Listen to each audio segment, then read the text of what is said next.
তাপপ্রবাহ অব্যাহত থাকায় নীলফামারী জেলায় বোরো ধানে চিটা হওয়ার আশঙ্কায় দিন কাটছে কৃষকের।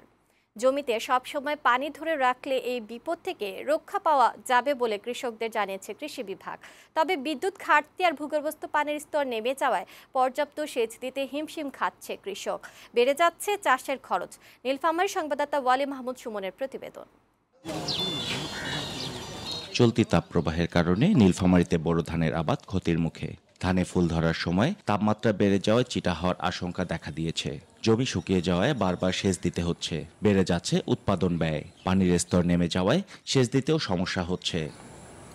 এ অবস্থায় যদি ঝড় বৃষ্টি হয় তাহলে পরিস্থিতি আরো কঠিন হয়ে দাঁড়াবে বলে আশঙ্কা কৃষকের। তারা জানালেন, প্রতিকূল পরিস্থিতিতে ধানের উৎপাদন খরচ বেড়ে যাওয়ায় এরই মধ্যে ঋণের জালে জড়িয়ে গেছেন। রোদের তাপ, জমিনের তাপ, তারপরে কোনো খালবিল পানি নেই। ধান এত ছেড়ে করেছি, ডেইলি কিন্তু পানি দিতে হইতেছে। পানি গোড়ার যদি না রাখা যায় তাহলে কিন্তু সমস্যা দাঁড়াইতে পারে। ধানের তো এখন ফুল ফুটতেছে, কিন্তু যে পরিস্থিতি আকাশের সকালবেলা রোদের চাপ একটু কম। আগে যে এক বিঘা মাটিতে আমি 1 ঘন্টা পানি দিয়েছি, ফুল পানি হয়েছে, এখন 1.5 ঘন্টাও সেই পানি হয় না। কৃষি কর্মকর্তারা মনে করেন আগামীতেও এমন তাপপ্রবাহ থাকবে। তাই খাদ্য নিরাপত্তা নিশ্চিত করতে গবেষণা জরুরি।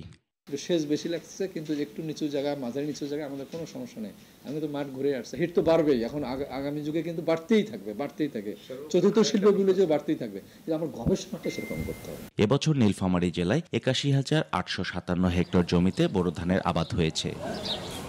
ওয়ালি মাহমুদ সুমন, বৈশাখী সংবাদ, নীলফামারী।